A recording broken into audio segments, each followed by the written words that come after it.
So Simon, Bundeep, Reeve, we have a challenge in front of us. Not only we have to be intelligent, but we have to keep everybody awake, right? Is everybody up for it? Absolutely. Cool, let's do it, right?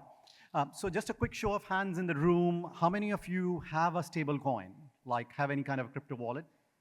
Yeah, good, nice number. Yeah, I mean, good number, right? Perfect. So you will enjoy what we are talking about. So let's start with the first question. And what we'll do is, Bundeep, we'll start with you, then move to Reeve, and then move over to Simon. Before answering the question, if you could also just briefly explain what your company does, then that's great, because that gives audience the context of what we are talking about. Also, we will come to the audience for questions, so just keep those questions with you. There'll some mics in the room, which will come to you after you raise your hands, right? Also, what we'll do in this session is we'll not use jargon. We'll just make it simple, easy for all of us to connect with each other, right? So real-world assets, we all know gold, treasuries, US dollar, lots of other things. Tokenization of real-world assets, it's simply putting them on the blockchain, because now these assets can be purchased like Bitcoin can be, or a USDT can be on the blockchain. Yield bearing means that they have interest value. That means you're essentially able to get a yield on the top of it. And stable coins, in which the way I simply think about it would be principal is protected in some way, because there is a collateral behind the assets versus they being uncollateralized. For example, BTC is uncollateralized, so is Ethereum. So very, very simple definition, getting this out of the way, right? So starting with you, Bundeep, why are you excited about this space? Why are you excited about real world assets? If you are indeed, you can take a contrary view as well that you're not excited. Do you want me to do a quick intro first? That's right, that'll be great. Hi, Bundeep Rangar from Fineqia. We are a principal investor.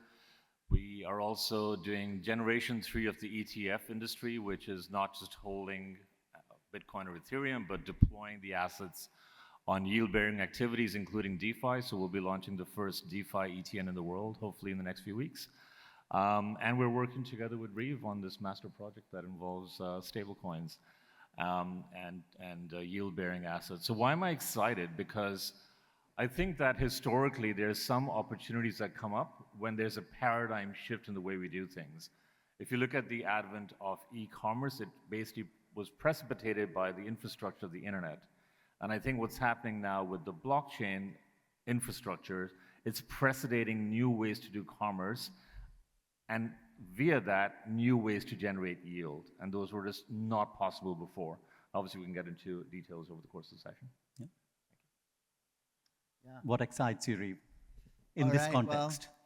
Well, the entire industry continues to excite me after a decade of being in it, and having the pleasure of concepting and introducing the stablecoin back in 2013, and really seeing how it's paved the way for where we're at today and become the kind of the foundation of our ecosystem, and to see the evolution. And so now we'll have hundreds, if not thousands, of stablecoins that are coming to market, and we'll dive into the real world asset backing of them and why that is a huge advancement, not only for DeFi, but for traditional finance, and how the merging of the two, very soon it's just going to be finance. There won't really be the clean separation between the two.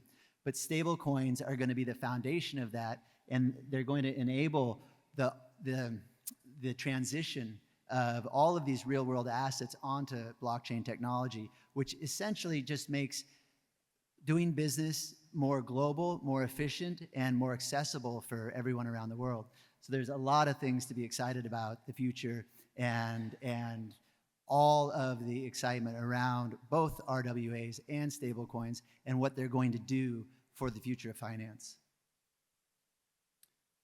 So hi everybody, I work for Copper. Copper is a digital asset custodian at its core, with sort of prime services as well. But my primary role actually is the Chief Commercial Officer of Copper Securities, which is a new business that we bought in Abu Dhabi very recently.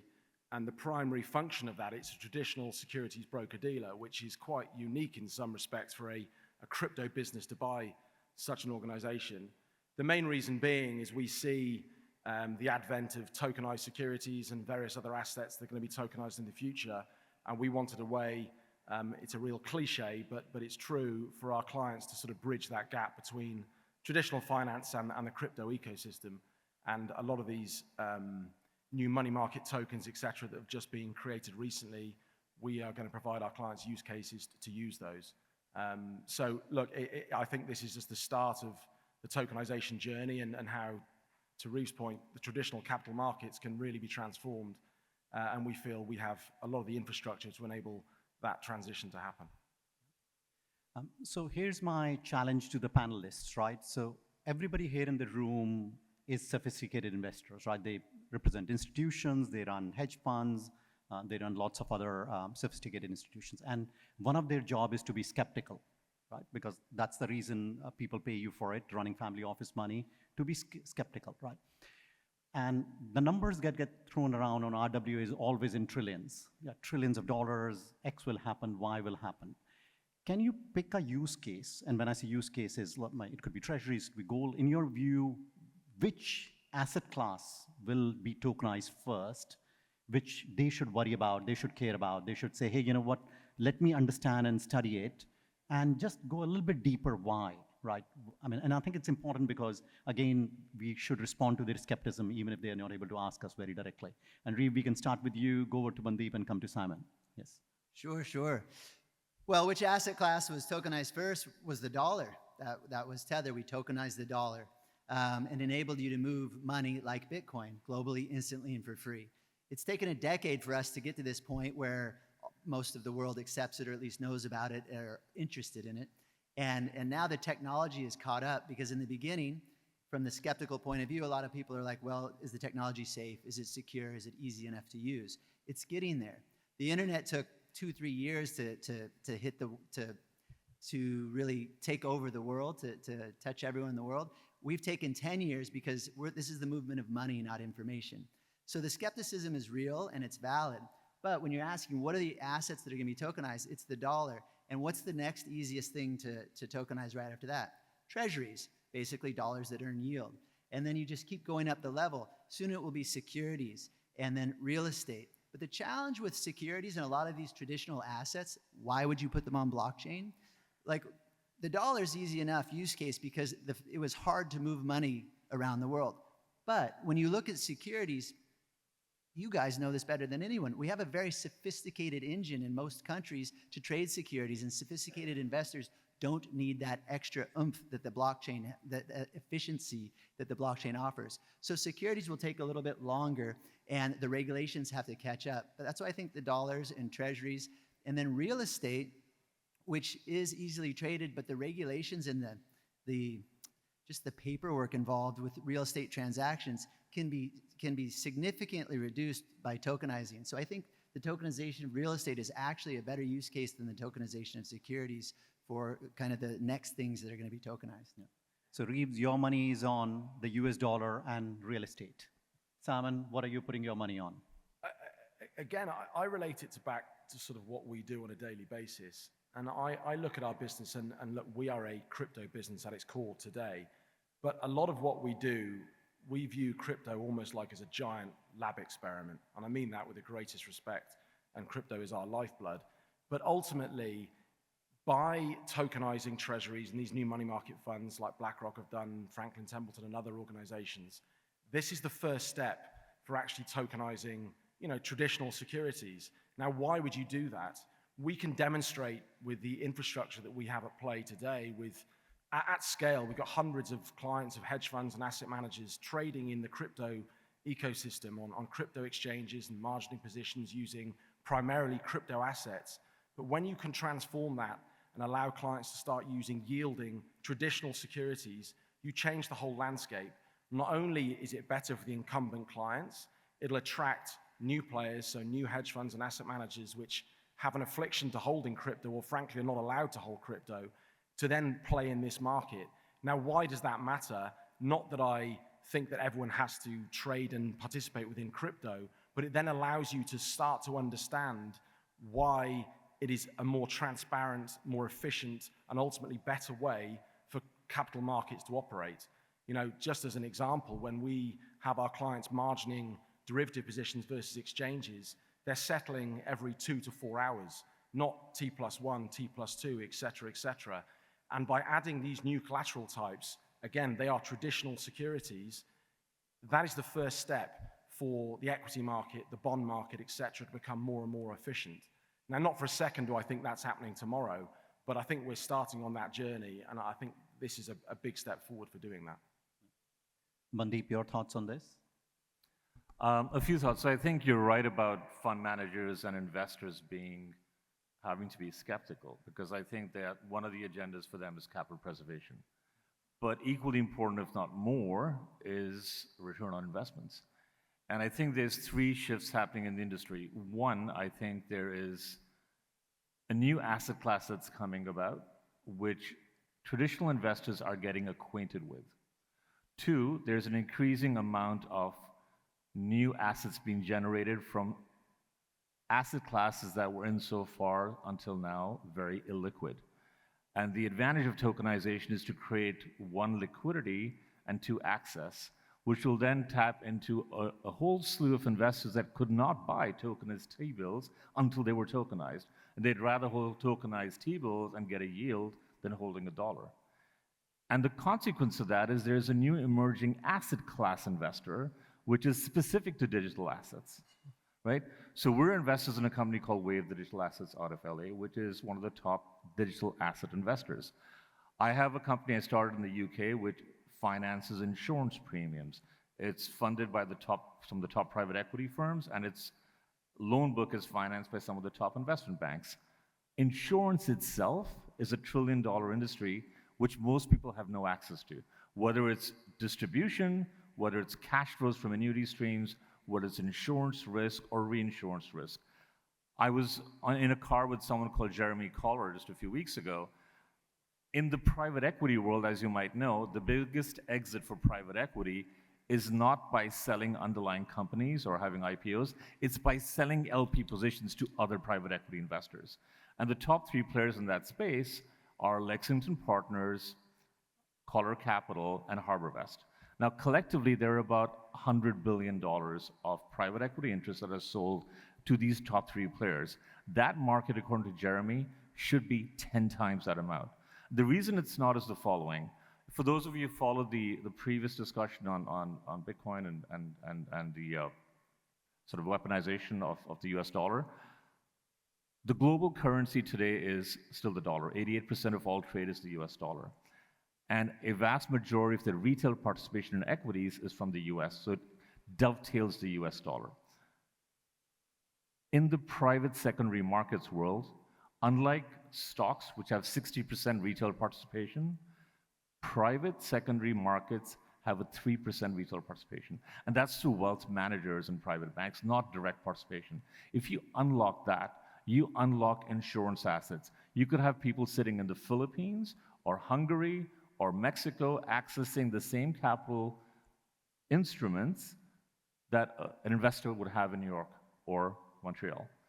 So to me, it's the liquidity creation, it's that ability to access these assets that have so far been inaccessible, and then the generation of liquidity that's driving tokenization. I would add one more thing there, which kind of stitches the two themes together. You can't have tokenization without stablecoins. There is an inherent correlation between the two, because we're all talking about tokenization and the market's trillions of dollars and whichever stat you want to look at.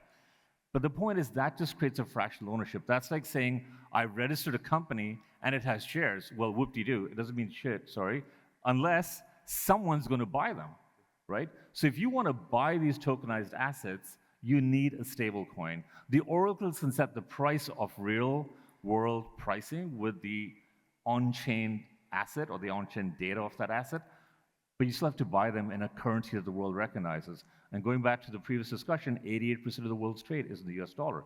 Hence, you have a US dollar pegged stablecoin to not just price them, sell them, trade them. So that makes sense. Everybody in the room also worries about risk, right? What if they buy something, this fancy thing called a tokenized asset, and they're the only one who's left holding the bag? There is no other buyer after them. There's not enough liquidity, or who takes charge of the collateral? Something goes wrong, like it's based on real estate, but the tenant defaults, X happens, Y happens. Who takes care of the performance risk, for which there are existing systems in the existing asset class that takes care of it, right? So is it possible for you to talk to the people in the room about risks, right? And also in early stages, when there is not enough liquidity, when there is not enough, let's say, history behind the performance of whoever is managing the tokenized asset, how do they still dip their feet into it, but at the same time not get burnt? Because I've heard, that's one of their concerns. There's not enough liquidity. What happens to the performance? Which regulator or which legal system do they go to when things go, let's say, in the wrong direction? So we'll start with you, Simon, and then we move over to Reeve and to Bundeep.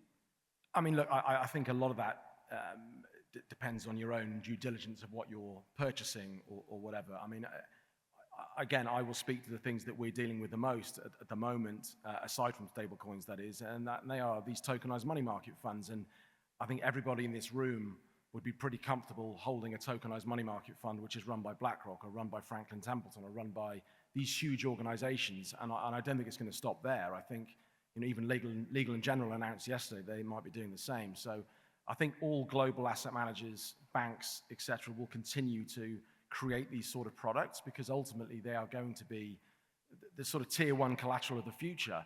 And that's the benefit of these things being tokenized and being on chain, is you can move that collateral around the system much more quickly and efficiently than you can in the current system.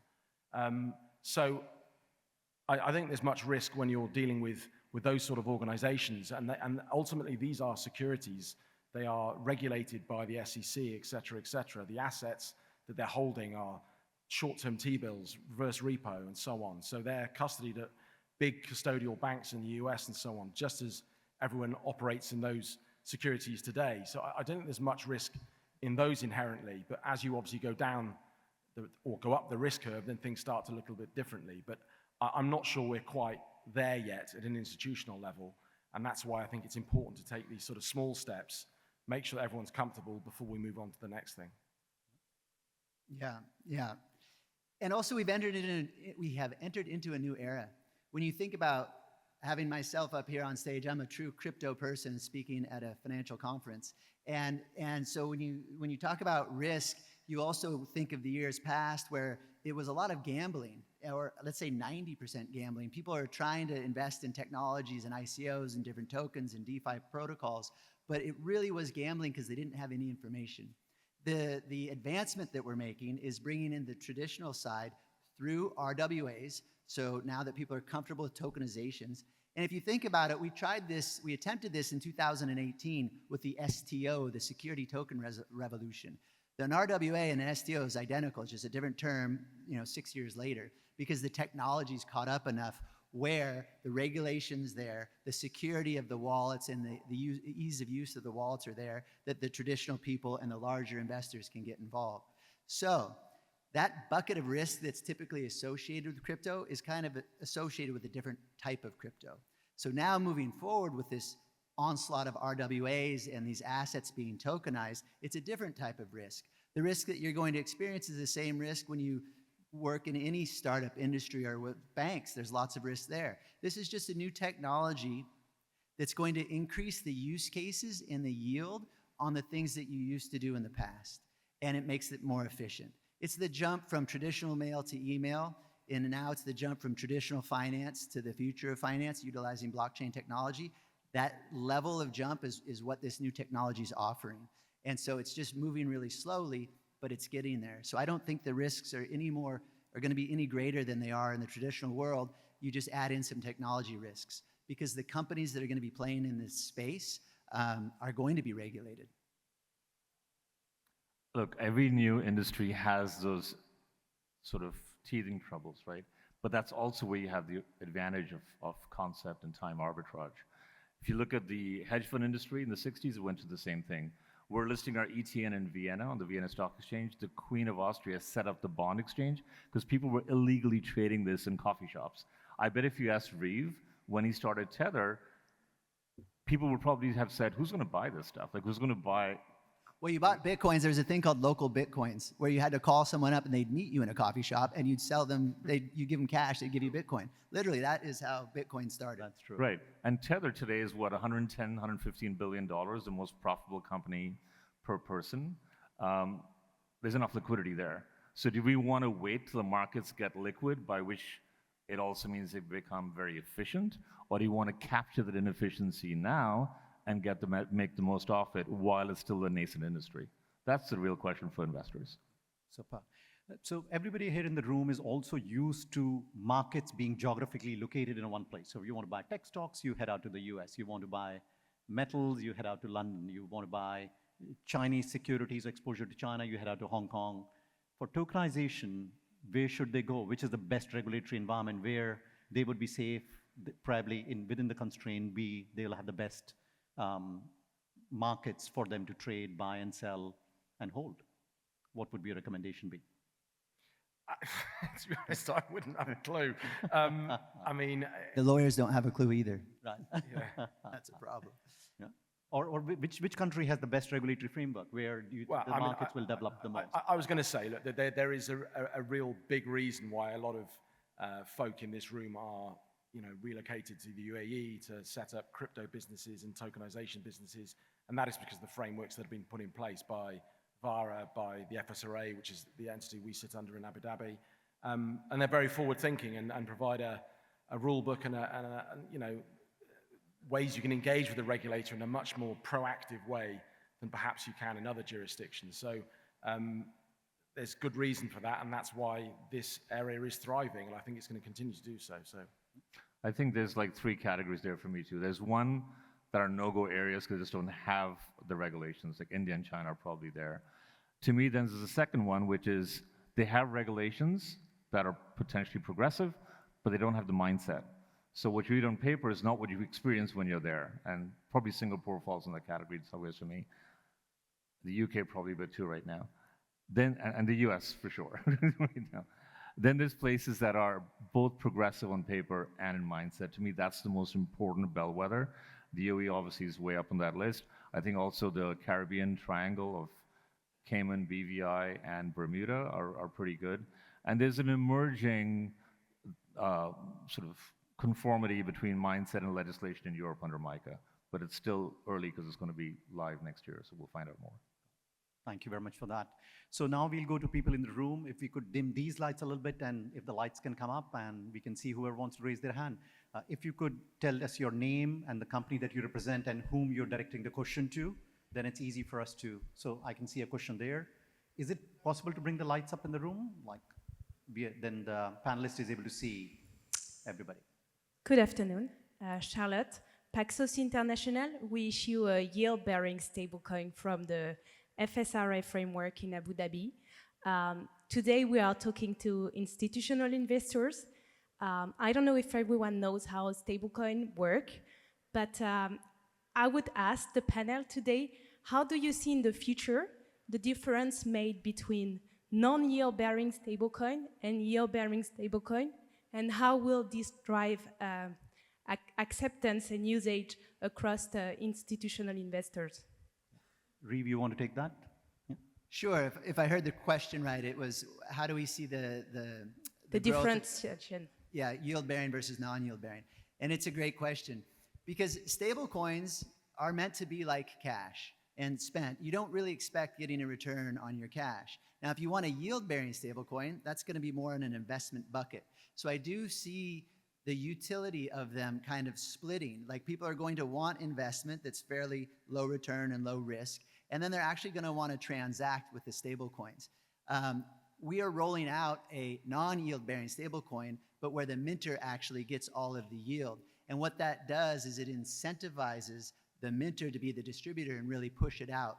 Because we now have the tools, the Web3 tools, which is the community should be the ones receiving all of the benefit for participating in the community. We have those tools to deliver that. So why is it that these centralized entities are making all of the money? So when it comes to yield-bearing versus non-yield-bearing, it's also going to depend on really the use cases. And I think that both buckets and both types of stablecoins are really going to grow. There'll be a lot more non-yield-bearing stablecoins come out that have very niche use cases in communities that gather around the use case of that specific token that speaks to them. And then the yield-bearing ones will become investments for people. Yeah, and I think I'll also add, you can think of normal stable coins without yield bearing as checking accounts. In the US, they don't pay any interest. But savings account, you're essentially able to get interest in most of the countries, right? So what you may also see, let's assume if stablecoins are successful at scale, then they will start to offer in countries where the regulation doesn't allow checking accounts to be checking accounts to have interest, for people to essentially just shift into yield-bearing instruments because they fundamentally represent the same dollar, but in this case, they will be yield-bearing, right? So there may be some shift that may happen as well. I would just add, well, Charlotte, congratulations, first of all, on the launch of your yielding stablecoin, and that speaks volumes for this region and Abu Dhabi in particular, the FSRA, getting that done. There's no question for our business and the clients that we have, institutional hedge funds and asset managers and so on, they of course want to use a yielding stablecoin, no question. The difficulty, again, goes back to regulation because a stablecoin in the eyes of most regulators is effectively a crypto token, and therefore it can't provide yield. It's sort of as simple as that, everywhere apart from the FSRA, that is, which is great, and we're hoping to be able to get that done. That is really the main reason why we bought this business, to enable us to hold and pledge effectively securities, to enable us to use these tokenized money market funds, as I was talking before, and therefore you have that distinction between a stable coin, which effectively is a crypto token, and a tokenized money market fund, which is a security. So it's the age-old issue of global regulators need to decide what is what and how we can fit them in. Maybe I'll just add a bit to that. I think, again, the same point of utility versus the savings, checking account, what have you. But again, if you want to send money to somebody in the remittance market, you just need a utility. You just want to send cash, right? India, Mexico, the two biggest remittance corridors, they just want to send the money. If you want to get yield, go to investment products, like Reeve was saying. Go to a tokenized RWA money market fund, right? That Simon was talking about. That's where you get your yield. Now, in order to create that tokenized money market fund or private credit fund, you need a stable coin, because how else do you buy it? How do you price it? How do you store it? And if you want to get into DeFi activities around that, I use that as a collateral to borrow or lend, you need a non-yield-bearing stablecoin. You will buy that underlying asset for the yield, but you will transact. The medium of exchange will be a stable-priced digital currency, i.e. a stablecoin. Yeah, fair enough. Thank you.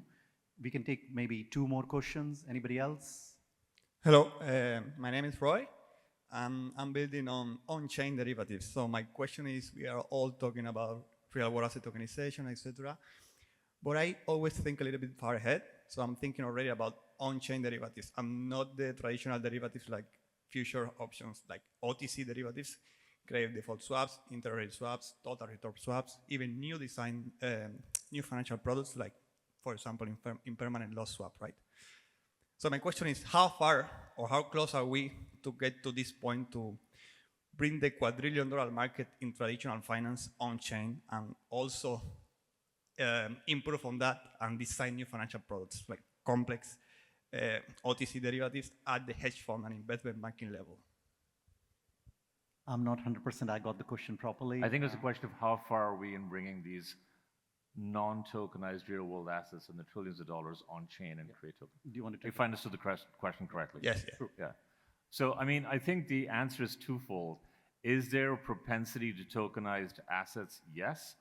Do we have the right regimes to do that? Probably no. So even for us, when we're tokenizing insurance assets out of the UK, I have to take that tokenized structure outside the UK, probably to Bermuda, and tokenize them there. So if you want to have a huge amount of tokenization of real estate in India or Canada, well, the regime has to reflect that tokenization ability and not have the actors being risk put into jail. So to me, that's the way weirdly, I mean, like we talking about non-crypto conferences. I was at Finovate in New York last month, and at the end of a conference on tokenization, or the panel rather, I did a raise of hands asked to the audience, and probably about 5% of the people, they said they knew what tokenization was. So we have an education curve to go through, we have a legislation curve to go through, and we have to move away from this enforcement action mindset, because unless people feel free and safe, they're not going to do it. 100%. And the last piece I want to add kind of to that, and also overall, especially to convey the weight and the importance of stablecoins, there's going to be 1,000 stablecoins coming, and that is a great thing because it creates competition. But it's not necessarily competition amongst all those stablecoins. What it's truly going to be competition against is CBDCs. That's something that we have not brought up today, but I encourage all you to learn about them, which I'm sure most of you know. But the governments are going to release their own stablecoins, and that's what's going to become kind of a threat to freedom and privacy and true democracy. But it provides ultimate control of the government, which is a wonderful thing for the government and for some section of citizens because it's a lot of use cases. But what I'm getting at is the future holds a lot of CBDCs. And when there's 1,000+ stablecoins, some of them are going to be able to be utilized as well to ensure that citizens maintain some modicums of freedom and control of their own money. So that's why I encourage just learning and supporting and realizing that stablecoins are a big part of our future, because it's not only the private sector that's going to issue them, but the public sector as well. So in summary, watch this space. This is going to be an exciting space for you, something that you don't want to miss. Thank you very much, everybody. Thank you.